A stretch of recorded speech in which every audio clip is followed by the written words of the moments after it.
The Dharma, incomparably profound and exquisite, is rarely met with even in hundreds of thousands of millions of kalpas. We now can see it, hear it, accept and hold it. May we realize the true mind of the Tathagata. Today is day 4 of this 8-day sesshin, so we're halfway through sesshin. And Genryo Dale has disappeared for the moment because we have a little bit of an emergency. Something's wrong with the dishwasher. It started flooding, and it's kind of an important piece of equipment for us, especially right here during sesshin. Nonetheless, we have a chance to be flexible. And Zen practice, if anything, is about being flexible. So I would like to share with you, of course, as is traditional, Hakuin's Rohatsu's exhortations for day 4. And here they are. The master said, the breathing exercise, Suzukan, is composed of 6 wondrous entrances to enlightenment. And anyone who has really given themselves to the Suzukan, to the extended out breath, understands that experientially. It is a most amazing practice. It is both grounding and it narrows the distractions so that we are much more able to drop deep into our practice through this wonderful practice. And here at Mountain Gate, we use it in the traditional Rinzai way by having everyone on that practice. And even if you're doing a koan, we're still working on the Suzukan. Suzukan performs the basis for the practice. And the koan can take place naturally, almost underground, really, as we do the Suzukan. In the beginning, when a person is brand new to Zen here, Suzukan involves counting. And then we gradually let go of the counting, and it's about the bodily experience of extending the out breath and reaching beyond through that extension. And we don't know what we're reaching for, except that we come to practice because we have some sense that there is more. There is some way we can be free, we can be fulfilled. There's something missing in our life, and we can find it through the practice, and we definitely can find it through Zen practice if we work at it. And doing Suzukan, the extended out breath, is a very powerful tool in doing that. So let's continue with Hakuin. The breathing exercise, Suzukan, is composed of 6 wondrous entrances to enlightenment. The first, called Su, is counting the breaths and entering samadhi.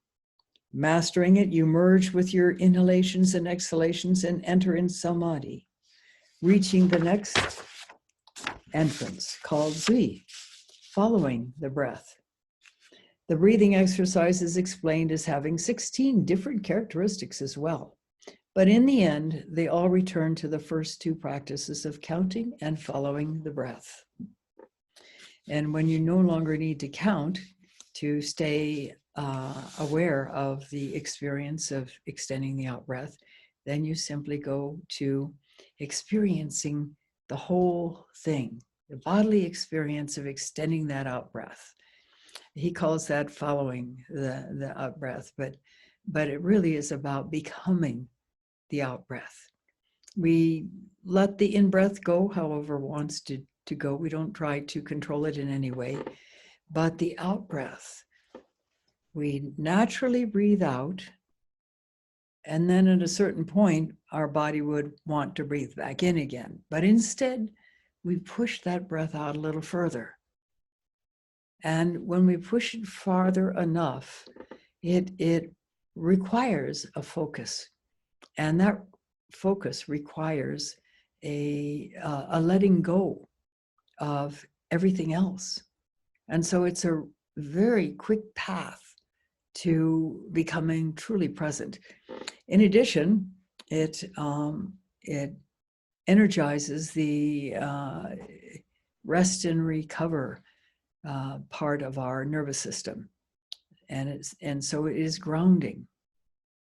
The one thing about the Suzukan, the extended out breath, is that for people who have had trauma, it can, in the letting go of the superficial yada yada that we use to hide ourselves from what's going on deeper in our mind, it can uncover elements of the trauma. And a certain amount of that can be worked through the Zazen. But if you have experienced really significant trauma, then it's important also to do therapy with a trauma therapist who understands Zen practice. And not every therapist understands Zen practice. It can cause you some significant problems if you get with someone who doesn't, and they misinterpret what's going on. But if you get with the right therapist, it's amazing what the combination of Suzukan and the therapy can bring forth for you. To continue. Thus it was that the first Zen patriarch, the great Bodhidharma, said, "Stop all external connections, have no concerns within, make the mind a stone wall, and enter into the great way." Now that, I think, requires a little bit of explanation. It sounds like you're just going, bull, shut everything down. And that's not really what's going on. And it's not particularly helpful. I mean, you can bring yourself through force into some level of Kensho experience through that, but you're leaving a lot of stuff trailing behind that needs to be worked on. Sometimes Zen practice is compared to Tibetan Buddhist practice in the following way. There is this deep pool, and it's full of debris. There are leaves and branches and cluttered stuff all the way down to the bottom. In Zen practice, you aim at going straight to the bottom, and then you work your way back up, cleaning the pond on the way back up. The Tibetan practice takes it a different way and it works at cleaning the pond all the way down, so that by the time one reaches the bottom, that pool, that mind, is totally clear. Here at Mountain Gate, it's the middle way, which is what Buddhism is all about anyway. And that is, we don't ignore stuff. We don't go after stuff. If we've got psychological issues, we get in touch with a qualified therapist, again, one who understands Zen practice. Because when you do Zen practice in combination with therapy, it's a synergistic experience. And both the Zen practice and the therapy can proceed much faster and more effectively. Many, many problems, much pain and suffering has been created by Zen folks, including teachers, who have not done the work of dealing with stuff as it comes up on the way down into that deep pond. And so although in Zen practice, we ignore the superficial stuff. Sure, we're going to have lots of thoughts flying around in the beginning, and we just treat them like the dog barking outside, or the cars on the highway, or something like that. something that you're aware of. You don't try to shut it out. You're aware of it, but you don't engage in it. Now, if there's something that does come up that's much more gripping, such as, for example, terror, then it's time to check what your body is feeling. What is the energy in your body? And sometimes just tuning into that energy is enough if we are willing to stay present with that pretty shaky energy, pretty scary energy, terrifying even, then it can release. It can let go. It's something that's caught from the past and we can move on. But if it's a major situation, again, we want to work with a trauma therapist. This is very important. So stopping all external connections, that there's a long variation in that. In sesshin, we limit our experience of the outside world.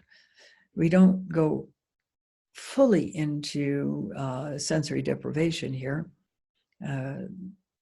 but we limit our involvement with the outside world. We don't do computer stuff other than this Zoom right here now in the Zendo. We don't do our iPads or our iPhones or read books or anything like that. We're focusing on Zazen as the primary mode of practice during this time. And in that sense, we are stopping all external connections. Of course, if someone has an emergency, as we just did, then Dale goes off to deal with it. And he gets on the telephone with the dishwasher people to find out exactly what to do. He's very good at mechanical stuff. So hopefully we will have a working dishwasher by tomorrow. I think one instruction is that it has to be let go, left unplugged, or with the breaker off for 24 hours. We'll do that if that's what's required, and we'll wash the dishes by hand. And that is something that Zen practice makes it easier for us to do. Many people, when they meet an obstruction in their daily life, something doesn't turn out the way they wanted it to. We didn't get the job, or we lost something that was precious, or there's any number of things that can happen that for some of us would mean metaphorically disaster, but really aren't. And yet our initial response is really a reaction and getting upset about it. But one of the wonderful things about Zen practice is we learn that things change. And the Suzukan makes it so much easier for us to deal with change harmoniously, to see what the next way to move in is. And one of the things that is very interesting that I've discovered many times over in my practice is that when, as the saying goes, one door shuts, another door opens, and often it's many other doors. When we have an idea of how we need to have something be, and suddenly it's blocked, and we allow ourselves to accept that that's not going to happen, instead of clinging to the remorse or the regret or the upsetness about it, then it's amazing. Suddenly we see many other different options that we weren't aware of initially because we were focusing on that one result we wanted to have. And it turns out that moving in a different direction with one of the other alternative options turns out to be a better solution in the end. And so it's important not to get too locked into having to have things a certain way.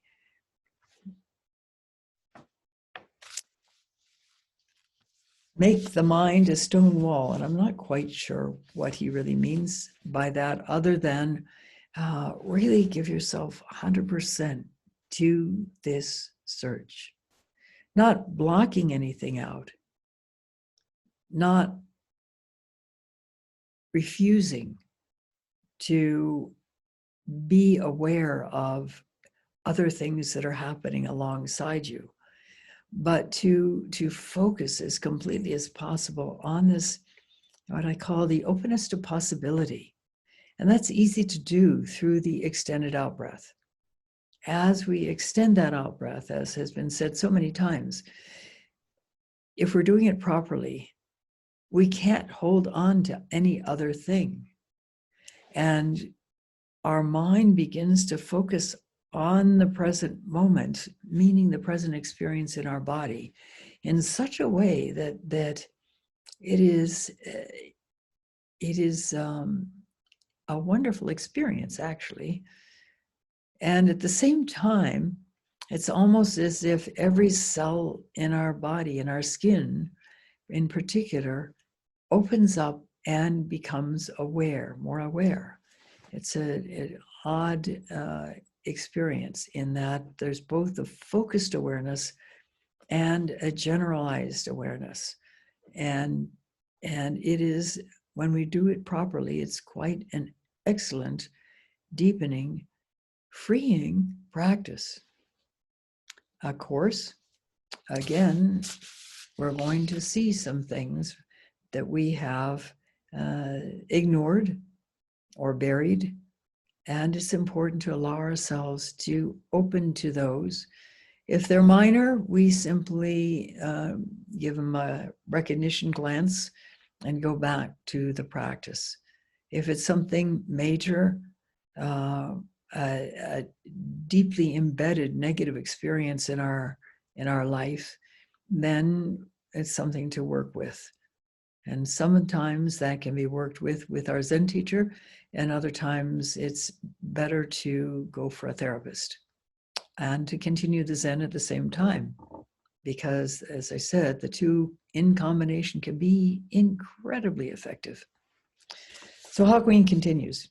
Having no concerns within means not relying on the fundamental source. Making the mind a stone wall means going straight ahead. This verse of the first patriarch is exceedingly profound. You should make it a fundamental koan. Strive for all you're worth to take it right straight ahead. If you do, your kensho is assured. You can be more certain of that than you can of reaching down and feeling the ground at your feet. And that is Hakuin, who, under his guidance, many, many, many people, young and old, lay and ordained, came to awakening.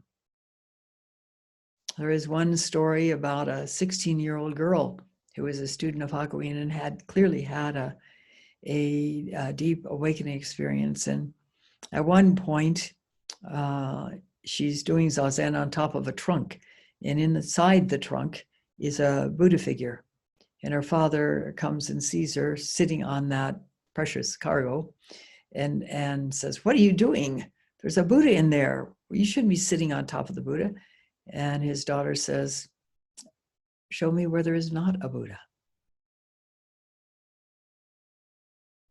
Show me where there is not a Buddha." Every single one of us is endowed from beginningless beginning with this true mind of awareness and awakening and freedom that the Buddha discovered himself during his first ever sesshin. After, of course, he did a lot of preparatory work in those 6 years previous to it. Everyone is worthy. Everyone has what it takes. Of course, we may behave in ways that are not exemplary of that worthiness. But that's not got anything to do with the worthiness. It has to do with whether we're behaving in inappropriate ways or dysfunctional ways or ways that cause pain and suffering.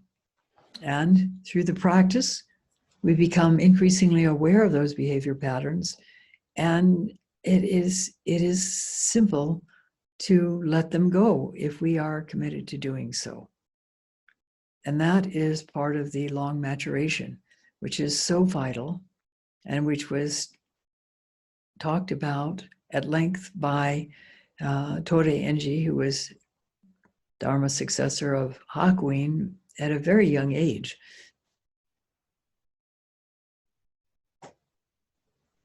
To do that long maturation, to do the advanced practice, to never cease practicing, there is so much to uncover and so much more freedom to realize.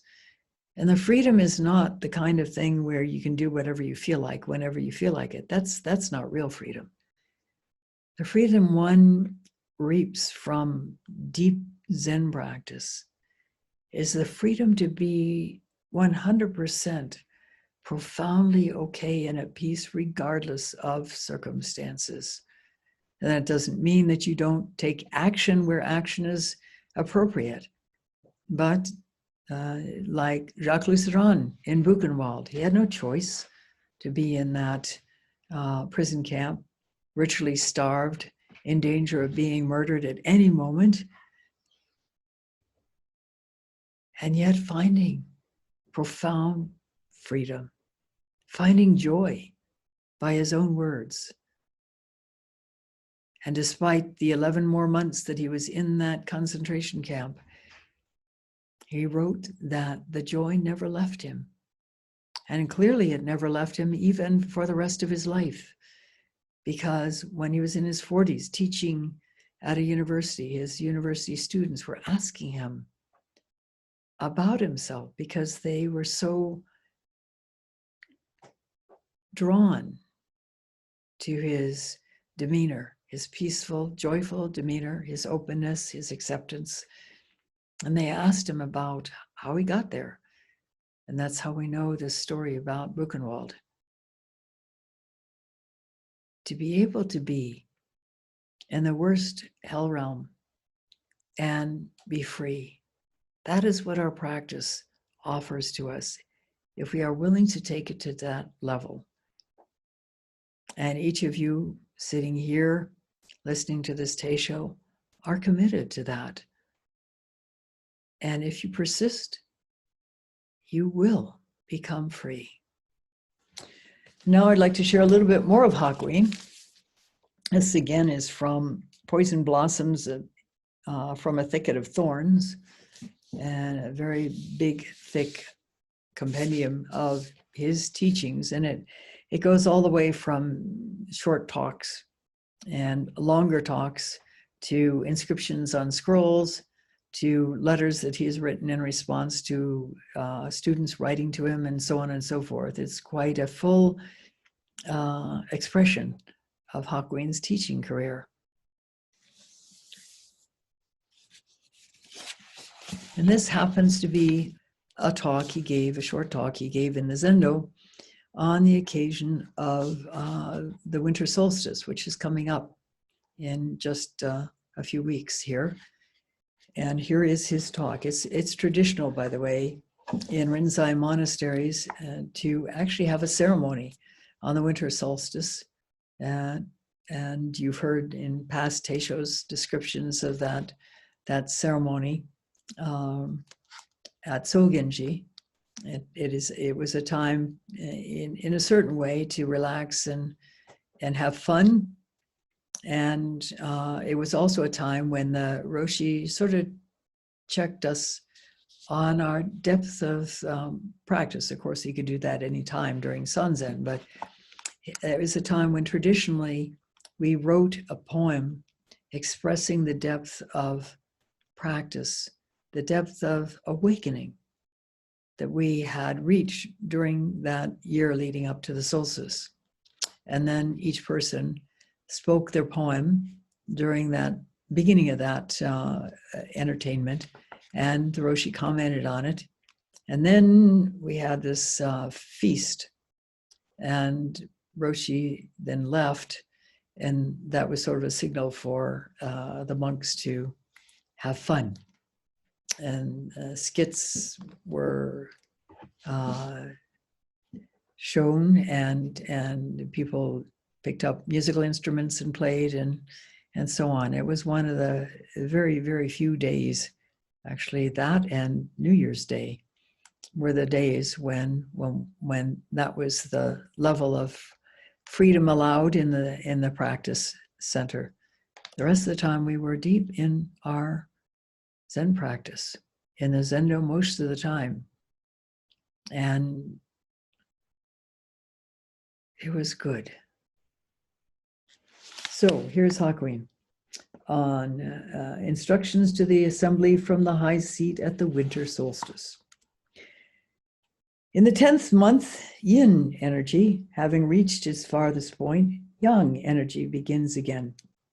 Doesn't this express the propitious circumstances of Zen practitioners who experience the great death and then are born again?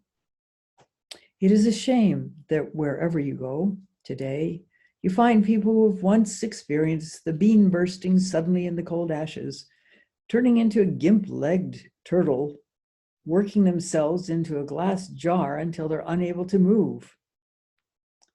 Unless they encounter the fangs and talons of the Dharma cave, which is a metaphor for koans, they will never gain the freedom until the day they die. Why is this? When Liu Pang entered Hancheng, he signaled to his counselor, Chang Liang, to burn the plank road. How do you clarify this? The Chun hexagram 9 at the beginning. And this has to do with a historical event. But first, at this time of day, or at this time of year, I should say, the light has reached, by the time it reaches the winter solstice, it will have reached equal day and night. And then the light begins to come again. And he's talking about people who have dived into their practice and had a Kensho experience.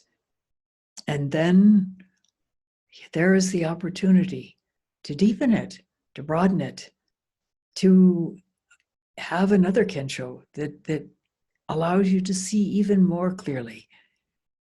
And yet so many people will stop at a first Kensho. Sadly, sadly, sadly.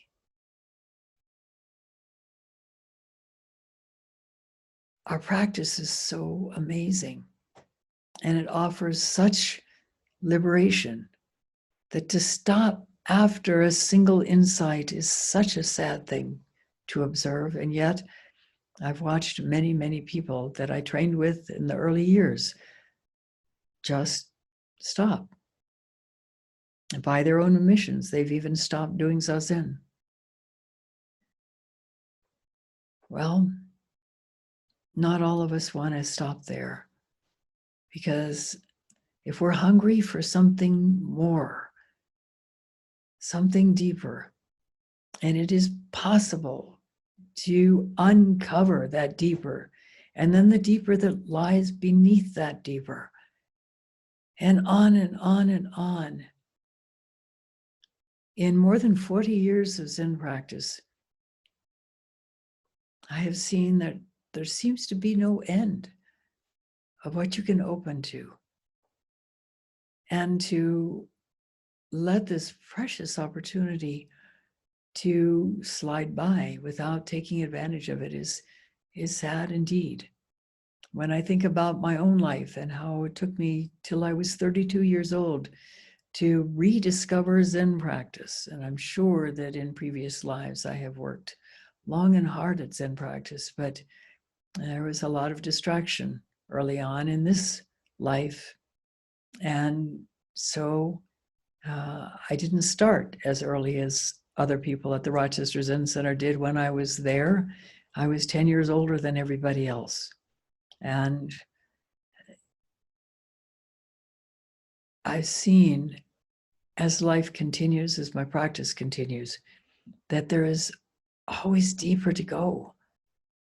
And not only is there always deeper to go, but it is so worth it. Now, about this, a couple of these Chinese references about Liu Pang. So it happened to do when in ancient times in China,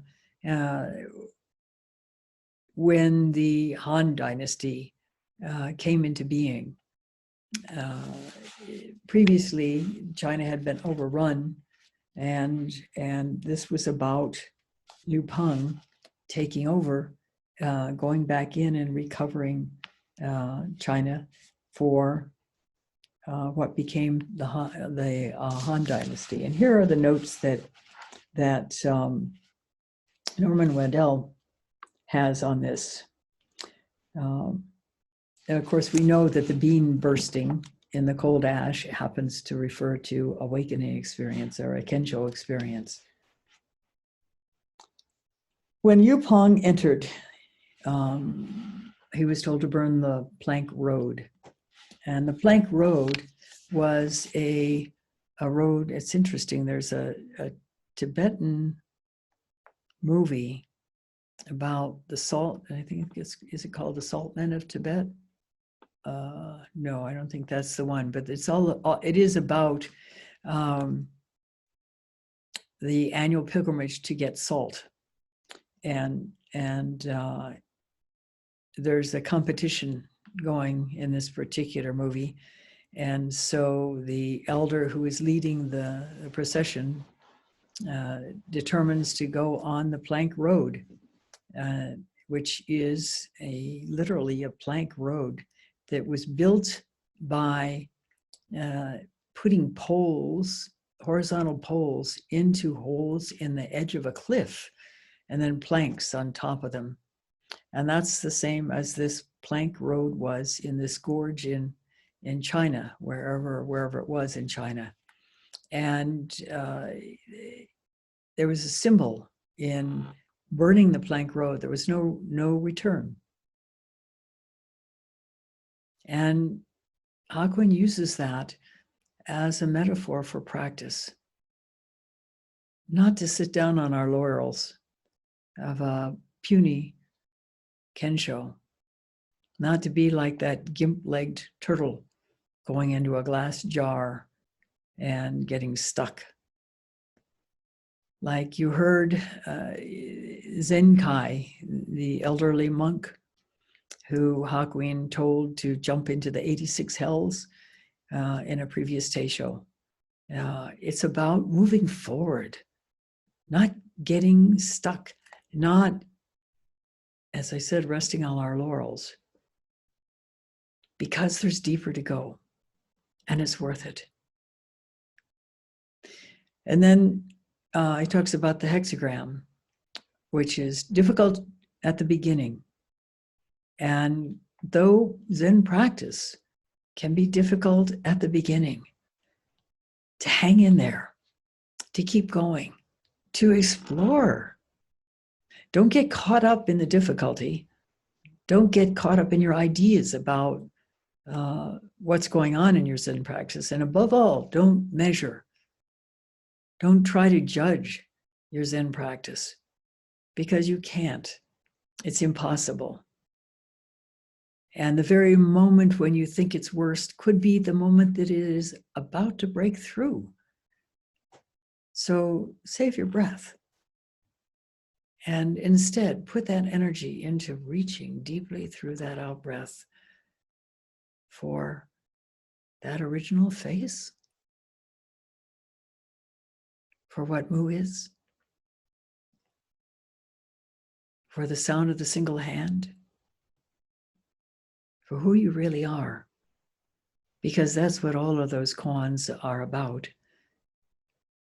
And the more you give yourself to what seems like knocking your head against a brick wall, the metaphors in Zen are those of trying to climb a glass mountain or trying to climb a silver mountain, or like a mosquito trying to bite into an iron ball, or like, and this is a favorite of mine actually, because it's easy to experience if you train in a Zen monastery in Japan, and you're there at the winter solstice when the mochi is pounded into little round cakes, and they're made on into you do a little cairn kind of altar. Each person does, and then at a certain point in time at the new year, then you take down your altar and you cut up the, by then, very hard mochi, and they are served in the midst of the rice gruel, the okayu, for the morning gruel. And they tend to melt, but they don't melt completely. They end up with this sort of gooey mass. And so the metaphor of practice is that you have one of these very hot rice balls, and it won't go down, and it won't stay. It's too hot to stay in your mouth, but you can't swallow it. It's quite an experience, and it's a metaphor for how Zen practice can be. But if we persist, and we persist by opening to the entire physical experience in our body, the energies in our body, not the ideas, because ideas, words, thoughts are not going to bring us to awakening. Presence is what's going to bring us to awakening. And that means being in your body. And it's a place where many people don't want to be. Our whole education system in the West is about being up here. It's considered that you've got to know how to live by thinking about it. You've got to solve your problems by thinking about them, and so on and so forth. And yet Einstein discovered the amazing discoveries he did, not through thought, but by sinking down into a kind of samadhi where he was so present that the answers bubbled up. And that's a wonderful metaphor for Zen practice too. So if somebody of that level can make those discoveries without thought, without calculation, then certainly we can come to awakening through a different mode, which is presence. And I think that's enough for today. We had a big day with the Jukai and with 2 Rohatsu ceremonies, and with the dishwasher going kaput. And now it's time for a little bit more Zazen. We only have 9 minutes left, but I want to thank you for listening, and we'll stop now and recite the 4 vows.